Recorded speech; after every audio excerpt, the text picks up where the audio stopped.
Well, hello there. Another video. For those who don't know me, I'm Jonas. I'm a full-time photographer, international mountain leader.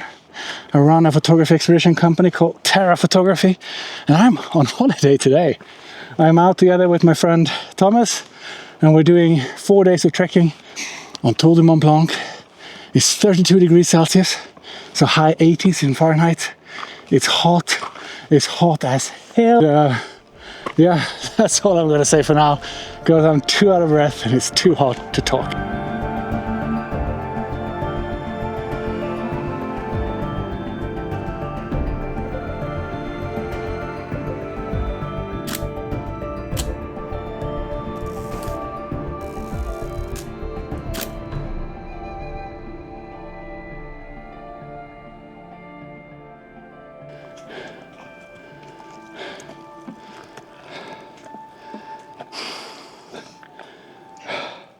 Feeling hot?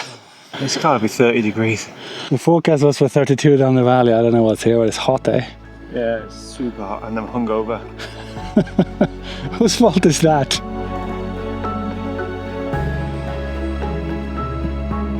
I think it's the end of our uphill struggles today, because I've had enough uphill struggles today. It's just too hot. So every time this camera's pointing at me, I'm just saying it's too hot. That's it. That's all I can think about. Well, I'm obviously here sporting my beautiful shorts, and you're decked out in almost like winter level trekking gear. Sun protection, man. Sun protection. That's all it is. Oh my god, if I was wearing what you're wearing, I'd be drenched in sweat. It's not as bad as it looks. It's all lightweight. I bet your shirt is warmer than mine. Hold it. I bet not.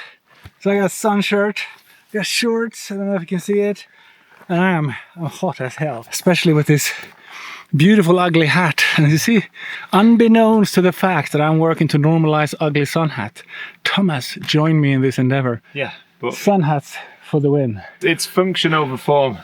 Indeed it It is. doesn't look good, but it does a job. Yeah, it absolutely does. Okay, I'm starting to feel I could have started filming later given how slow I'm walking. Well, we are getting there. Bonjour.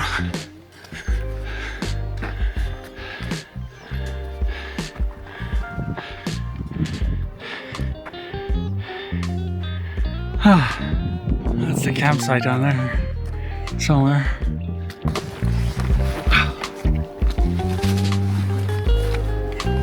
You know, this backpack started out feeling so light, only 15 kilo. It's not so light anymore, I don't know. But maybe Thomas has put some rocks in it or something along the way.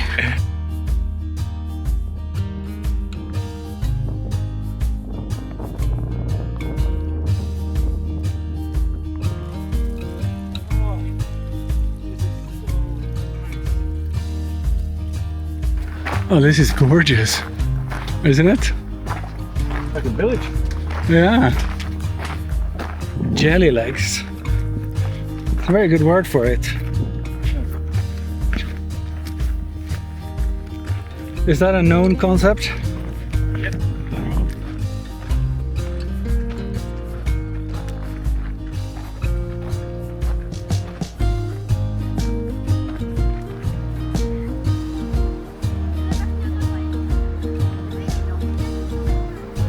Today has been a hot day, very hot, and it's still absolutely roasting hot.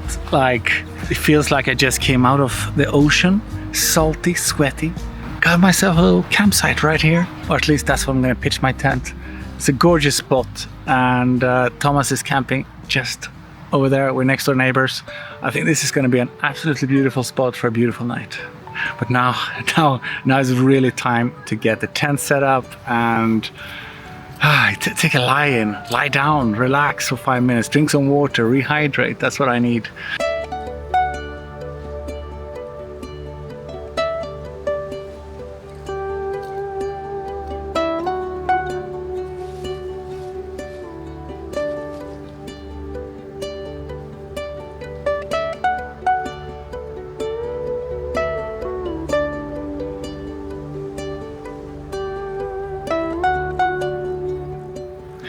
Camp is up, had a little swim in the river. I wouldn't call it swim, just splash. Kind of stand around in the river and splash myself. It's time to cook some dinner. Good evening and welcome to Cook with Jonas. I can't do this. I love to cook, okay? It's one of my passions in life, not just photography, but I love cooking. So when I go camping with a big titanium pot, big enough to make camp soup. I love soup when I'm trekking. You need to hydrate a lot. It's hearty, it's warm, it's nutritious. I love soup. So to make my soup, we have 1 carrot, 1 piece of ginger, 1 clove of garlic, 1 small onion, 1 packet of soy, chili flakes, sea salt, freshly ground black pepper, vermicelli noodles, and this is together with chicken sausage, whatever this is, I have no idea. I thought it was a sliced chicken fillet when I saw the image earlier, but it's actually pressed together chicken substance, let's call it that. 160 grams in there too. And this, my lovely friends, is going to be my delicious dinner. I got a knife and a spoon. This is all I have. And it's nice, by the way, photographers buy this knife. It's a Gerber something or other. And it's great because it has a bit driver, so you can bring whatever bit fits. So my Gitzo tripod requires tensioning. And because I have a bit driver here, I can tension it. Obviously don't have the knife out when you try to tension it, but I can tension these bolts with this bit driver, which I think is absolutely brilliant. It's the best knife for backpacking. Oh, forgot. I also have this that looks like weed. It's not weed. It's actually dried coriander. That's also going to go in my soup. I forgot about that. And whilst I eat that, I'm going to eat my mini sausages. And I got loads of water. So let's get cooking. So, got a carrot. We need to peel it. We don't peel things in nature. We scrape it. Don't really need to peel it either. That'll be totally fine. Welcome to Cook with Jonas. Look at this. Rain never really got going. No, I didn't, but I still got inside my tent. I am, you guys can't see it, but Senor Thomas is aquí. He's joining us and he is checking out my cooking skills, I think. So you're cooking real food. Jonas is cooking real food, unlike me, with my dehydrated meal. How's your food coming along? It's cooking. It's cooking? Is it one of those bags and you're just waiting? Yep. Why don't you bring it over here and sit? It's not raining anymore. No, it's not. I'm gonna get changed first. Yeah. Yeah, you can't have dinner in those clothes. Dry clothes. We need some standards on this trip. It's time. The final soup is ready. I've added my protein, i.e. the chicken. I've added my glass noodles. Takes only 2 minutes to boil. Let's try some of this weird chicken. What? Carrots are soft. It's good. It's good, really good. This is gonna be a good dinner. And with that, cooking with Jonas for today is over. I was struggling so much to find something to shoot here in the valley, but long lens is on and the landscapes are revealing themselves in a way that is absolutely gorgeous. Can you see that? Autofocus is on. Do a second autofocus, okay? Just make sure. Green box. We're shooting at 1/6, so very slow shutter speed for 180 mil, so I'm taking a few safety shots. ISO 100 f8, and the shot we get. Being excited about what I saw as perhaps the only potential photograph that I wanted to shoot that night didn't mean that it was something that I would be happy with coming home. And looking at the color version or looking at this image right now, yeah, it works. But does it make me excited? Well, no, it does not. It was not until I went for a pretty high contrast black and white that changed ever so slightly. This black and white version of that photograph, yeah, it makes me a little bit happier. But it probably isn't something that I would ever share anywhere. And having said that, I just put it on YouTube. I guess it's a reminder for myself that not every day yields the results that I want. And that's probably a good thing, because if it did, it probably wouldn't be any fun hunting for the perfect photograph.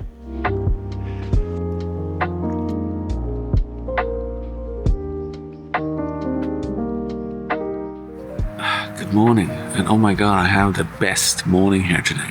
And this is how I make my coffee. Boiling water, and then we just have a bag of coffee.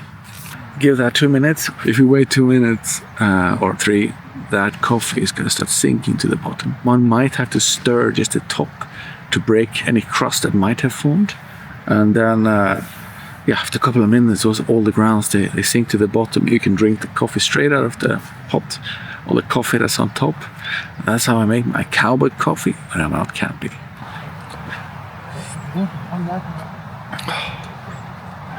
It's good.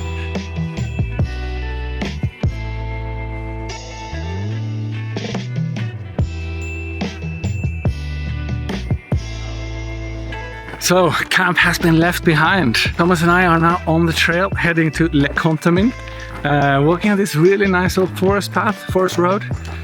We decided to take the easy way out and skip the high pass.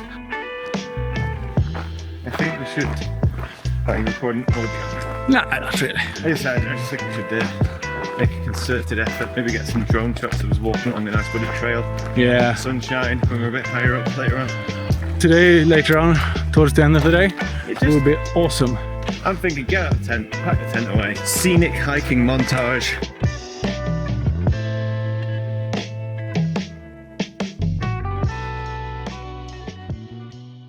Welcome to an episode of In Your Face with Thomas Heaton. Oh no, nothing's off the table. This is your one chance. I just want to know how much you love this uphill. Do you know what? After our downhill yesterday, I now love the uphills. The reason I hated uphills yesterday, because I had no sleep and I was hungover. Now, I love it. Great, my forte. But if this is your great and this is your forte, why have you been bitching and complaining for the last 20 minutes? I've been hungover no, I haven't complained once. Okay. Maybe about this hat. The hats, you can't win with this hat. Your head's hot, but it's protected. If you take the hat off, your head cools down, but then you're unprotected. You can't win. Well, there you go. You heard it from Thomas himself. No idea what he said because I can't even think. Because I'm cooking, roasting, and boiling. Is cooking and boiling the same thing, though? Yeah. Well, it might be. I'm a bit chilly. So I'm cooking and roasting. Well, what a lively day here in the forest.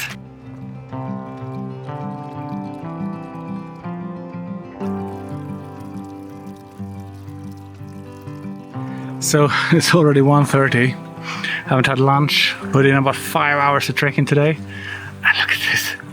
This really nice view. I have a sneaky suspicion this incredibly symmetrical, beautiful scene in front of me is gonna turn into black and white.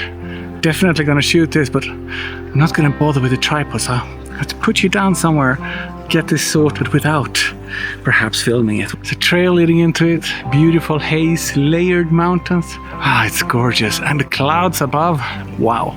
17 is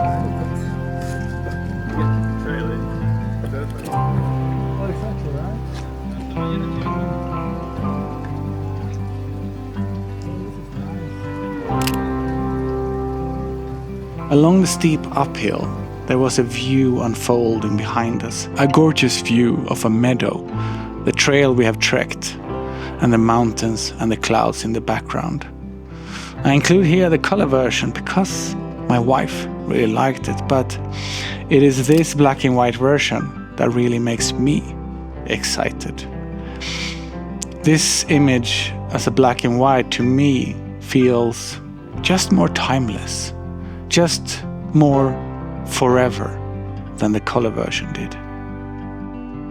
And of course I couldn't help shooting the same scene a few seconds later when the sun was playing across the hillside and also getting a horizontal version in.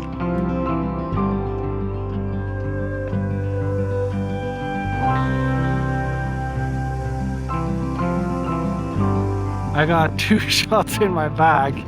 We're in the afternoon on the second day. From a photography perspective, I'm struggling, but from a physical perspective, I'm struggling. But it's gorgeous to be out. Now we have a pretty major climb. Like we've already climbed 800 height meters today with heavy packs and all that, and we're just staring at the col in front of us. According to the map, the col is another 300 height meters, then a plateau, And then we have the final call of the day, another 300-400 or so height meters. And then these guys. They make it look so easy. Not as fit as I used to be. I'm feeling it every single step of the way. You'll get it back. Oh, you were talking to the camera. I thought you were talking to me. Nope. Sorry. Sorry. That's not the call.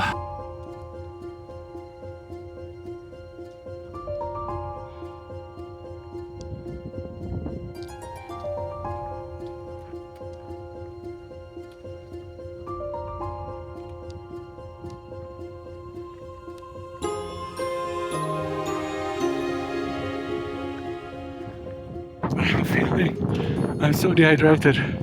I feel like I have some kind of foam in my mouth that's just clogging everything. I should have done some pre-season training. How are you feeling that, Tom? Okay, actually. Yeah? Not too hot. A bit tired, but you know, 40-year-old man on his first multi-day trek in several years.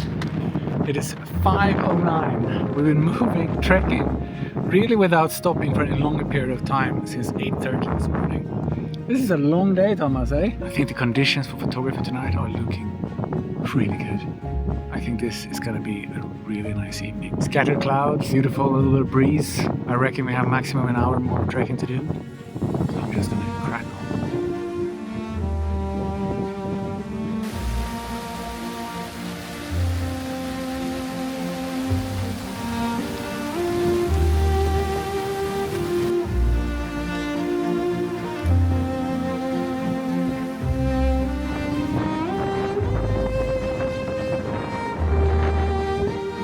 That's the view, man.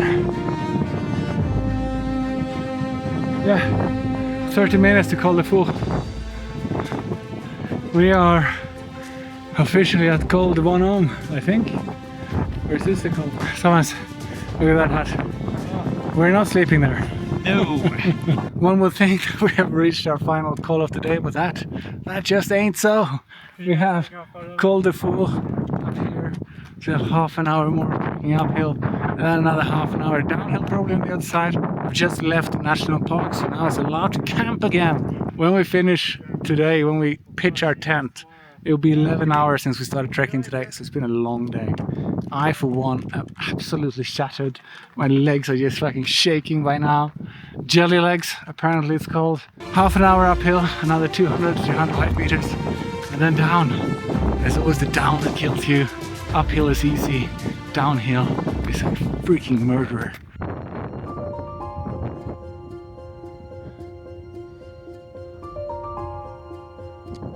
Every step now, effort, big effort. I think we're on 10.5 hours of trekking now. It's not that much, but I don't know. I've just been sitting at home with my little kid for the last year. But this here is nice. It kind of sets the pace for the rest of the season. Gets the legs moving. The benefit I'll feel a week from today, from this trek, oh, it's gonna be glorious.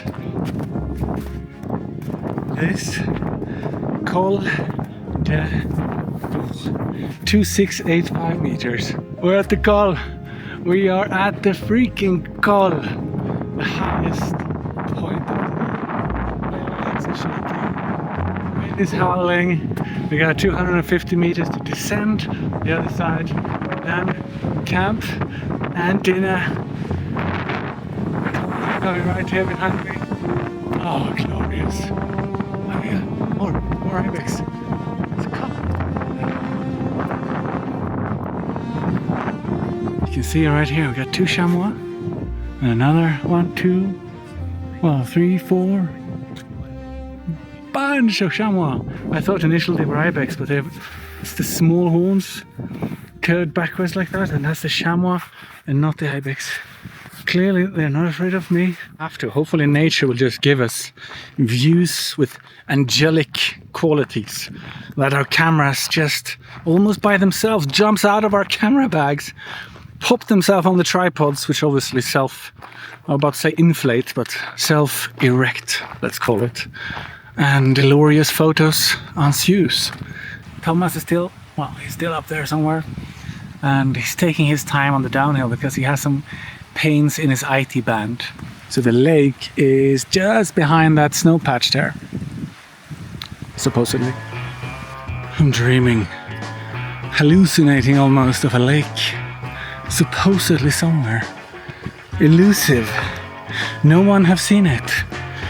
Not even sure if it exists. Like, I'm so excited that around this bend there's a lake.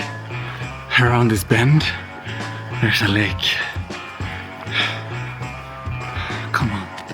Come on, come on. Where is the lake? Oh my god, it's more downhill. Thomas is not gonna like this. Lake, lake, lake, lake. Ooh, there's a lake. Look at this. We made it. I think this is our camp spot. Lake is there. But I don't think you're gonna like what you're gonna see here. No. It's 5 minutes downhill. But look at that beauty, eh? I don't think there's a... Oh yeah, okay. But we have nicer views here, perhaps. I don't know. Oh, there's a tent. Damn it. Well, one tent we can allow, no? Guess we'll want to camp on that side. Looking, no, that's going to be the shot there. Red tent in the foreground. Reflecciones. No lake for us. We've taken the decision to stay up here, a little bit above the lake down there on the ridgeline. Thomas has some serious pain in his IT band, which is a tendon in the knee, and we don't want to aggravate it further. And it's another 100 or so height meter down to the lake, and it's just not worth it. But look at this campsite. One spot there, one flat there. This is glorious. Look at the mountains around us. Lake down there, the foreground. There's so much to shoot, and it's absolutely gorgeous. That beautiful mountain, beautiful clouds above. Very soft, no direct light, but still it's very nice. So I'm just getting some final shots in for the day.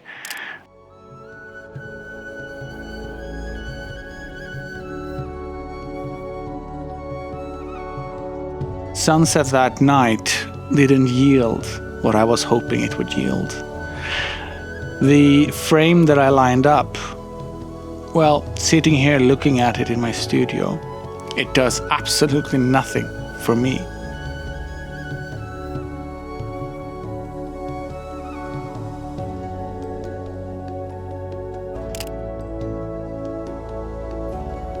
A little while later, when the sunlight had already left the valley floor and the area where we were camped and was only painting the clouds with a golden hue, well, I captured something that perhaps I'm a little bit more excited about.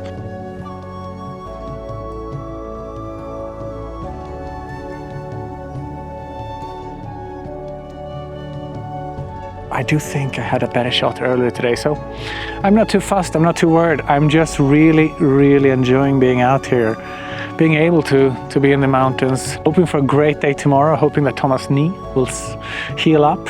And that's more or less, I think, everything you're gonna hear from me tonight, because we have our lovely campsite. You can see I'm spread out completely with my kitchen stuff there, but we got this view.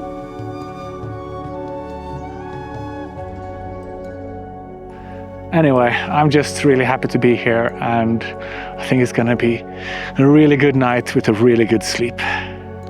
The following morning, we had our alarm set at sunrise, but at sunrise, we were met with nothing but grey hues and clouds. Both Tom and I went back to our respective tents and fell asleep. A little while later, I was awoken with the fact that the entire side of my tent was shining in a golden hue. Naturally, I got excited and jumped outside, screaming and shouting, "Tom, the light is fantastic, get out of your tent." And I shot what was perhaps the best light of the entire journey. Sunrise from the Italian side with sun rays coming into the French side of the border. Col de la Seine, an absolutely glorious sunrise, and an image that I'm actually quite pleased with. It is, however, an image that without the light would be nothing, because the composition in itself is fairly simple. The beautiful golden hues of that sunrise only lasted for about 15 or 20 seconds before it was over. I'm not even sure if Thomas had a chance to get the shot. A little bit later though, the sun again burst through the clouds, casting rays into the otherwise dark and gloomy landscape. I got a couple of versions of this image, and this I guess is the color version that I'm most happy with, but it wasn't until I started editing this in black and white instead of color that I became truly obsessed and happy. This version in black and white to me is so much more interesting and artistic, so much more simple. And why is it simple and better? I think it has to do with the fact that the other image was quite challenged when it came to the greens, the blues, and the light. I never could get the color balance really to work for me. But the black and white version, well, of course, since it's a matter of light and dark, doesn't matter what you shoot.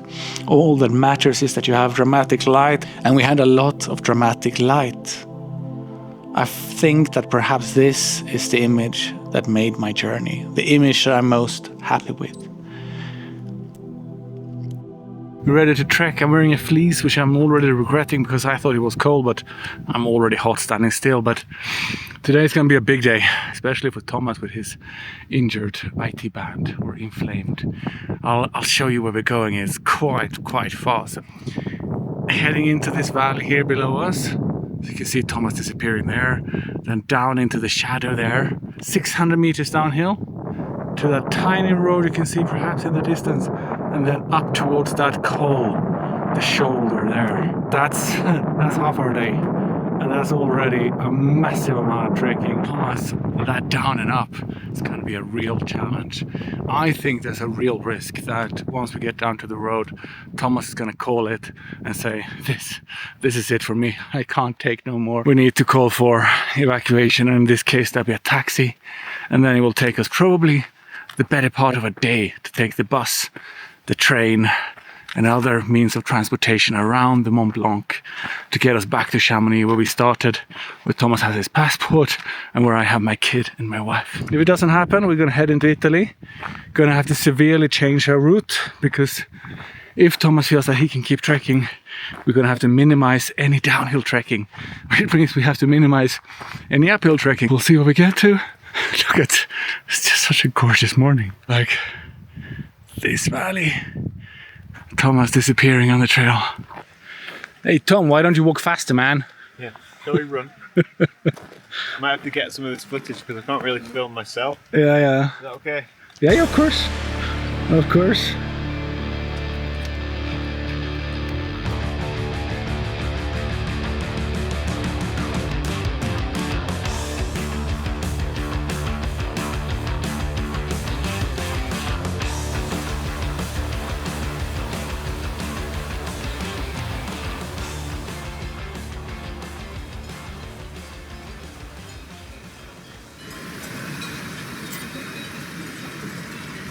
Surely this guy should be on the other side of the fence. Yeah.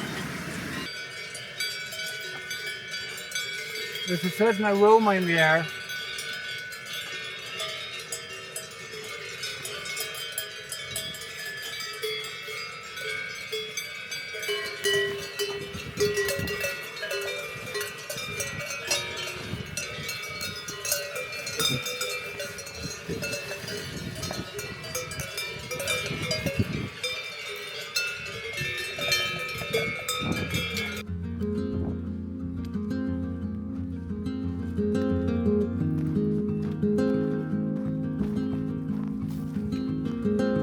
So Thomas is doing better. We made it our 600 height meters down to the valley, and we're just now starting climbing on the other side. We now have 700 height meters up to Col de la Seigne. Then on the other side there's like a couple of kilometers, a few hundred meters downhill, and we will hit one of the refugios, one of the huts on the Italian side. So we're crossing the border there. And as we reach that place, it is connected to a gravel road. So it's possible to get rescue from there, and with that rescue we can take Thomas out if needs be. Obviously there's also a road right here where we are now, but he thinks he is strong enough to make it up. And his new nickname is Hobble Hobble. Imagine grabbing a beer over there. That'd be quite something, wouldn't it? That's us, Col de la Seine, 1 hour 55 minutes, and it's all the way up there. By the way, Thomas, I gave you a new nickname. Your new nickname is Hobble Hobble. As we started heading down, I caught some snapshots. This one of a farm on a slope. This one of a goat on a cliff. This one of a landscape, standing in Italy, well actually still standing in France and looking into France, but just next to the Italian border. And this one looking straight into the Italian side toward the hut La Casermetta, I think it's called. Or this one, the landscape just behind the hut. Just some snapshots as I was exiting. Snapshots I'll probably never do anything with, but snapshots that I'm really happy that I captured. Approaching the top, Col de la Seine, slowly but surely. So far it's taking us almost 2 hours to get up. We'll see. The final fingers at the top, I reckon just less than 2.5 hours. It's gorgeous scenery all around, especially behind us into the valley we came from. How you feeling, buddy? Feeling like I want to get to Italy. It's not long now. No, not far. How's your knee? It's okay, it's good. Yeah. Surprise, surprise, it's healed itself. Massive improvement, eh? Yeah. Italy is just beyond healed up there. Slowly but surely getting there. So, big challenge of the day, especially with Tom's injury. This uphill, and we're done. But as you can see, we're not full tilt. We're taking it nice and slow, getting overtaken by everyone and anyone. It's almost time to say ciao tutti. Welcome to Italy. Col de la Seine, highest point of the day in the Italian border.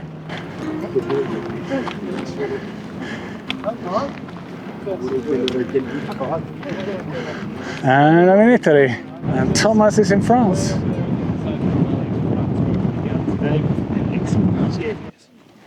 I think the thing with these meals is they have less powder in them, so they're much easier to make. I find that some of the other ones, even though you stir them really well, you still get dry, powdery bottoms. The corners. Yeah. These ones don't seem to suffer from that problem. Doors and corners. That's a quote from a sci-fi series. It's going on. Oh, this is nice. It's like a spongy, soft ground. Oh yeah. All right, dear friends, we're down on the flat. I think we're below 2,000 meters or something by now. We have a flat walk. We've done most of it already. It's just a trudge long, really boring. We're just walking and talking basically. It's nice enough. Yeah, the decision has been made. Instead of heading up into the mountain to continue on Tour du Mont Blanc, we are heading to Courmayeur. An original plan was to head into a pretty remote area for the last piece of trek and high up as well, because it's only legal to wild camp here in the Aosta, as I have been told by a guide that I know here. You have to camp over 2,500 meters, and with Thomas being how he is, injured that is, it's not worth it. It's not worth the risk. The chances that he will get injured, we might even have to call for assistance, evacuation, etc. It's simply not worth it. So instead of taking those risks, we are heading back to Chamonix, heading back home. But I wouldn't continue alone for that last day. I think if you start something with a friend, you finish together.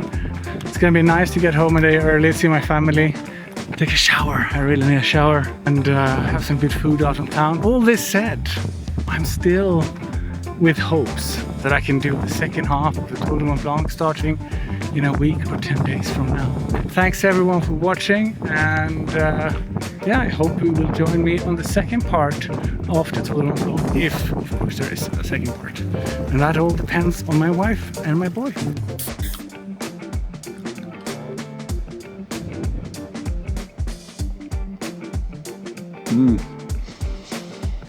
Lunch in Italy tastes a bit different, eh, Tom? Certainly does. It's better. Ciao.